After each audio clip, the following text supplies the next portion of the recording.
কিন্তু আজকাল আমার নিজেরই মনে হয় যে আমি ঢাকা শহরে থাকবো না, আমি আমার দেশের যে শহর সেই শহরে গিয়ে থাকবো। কারণটা হচ্ছে যে এটা বাসযোগ্য মনে হয় না।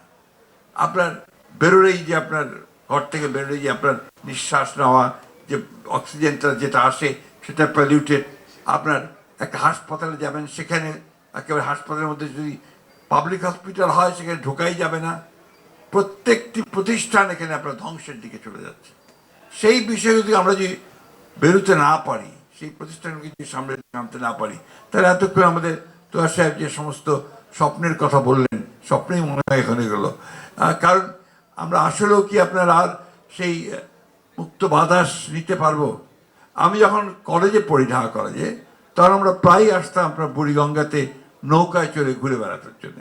এখন সেই বুড়িগঙ্গার কাছেও যাওয়া যায় না, এত পলিউটেড, এত দুর্গন্ধ।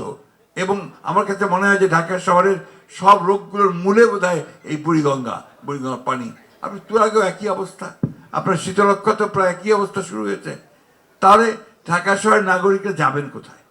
এই জন্যই যে উদ্যোগ নিয়েছেন, এই উদ্যোগের সঙ্গে কিন্তু একই সঙ্গে সঙ্গে আপনাকে, যেটাকে আমরা বলি যে আপনার কাঠামোগত পরিবর্তনগুলোকে আরও পরিকল্পনা মাফিক হতে হবে, পরিকল্পনা সঠিক নিতে হবে। যে কথাটা কিছুক্ষণ আগে আমাদের আইনুন্নিসা সাহেব বলে গেলেন, প্রজেক্ট শেষ তো সব শেষ, সেটা যেন না হয়। কিছুক্ষণ আগেই আপনার ঢাকার কিছুদিন আগে আমাদের একটা আপনার ক্যাবিনেট মিটিংয়ের মধ্যে ঢাকা শহরের পানি নিয়ে আলোচনা হচ্ছিল। আমাদের এখানে ওয়াসার এমডি সাহেব বসে আছেন সামনে।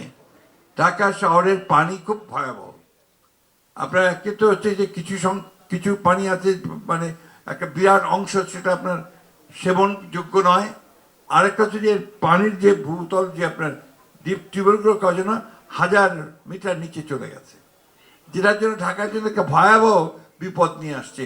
যে কোনো দিন যদি আপনার কোনো দুর্ঘটনা ঘটে, অর্থাৎ ভূমিকম্প কিছু হয়, ঢাকা শহর তো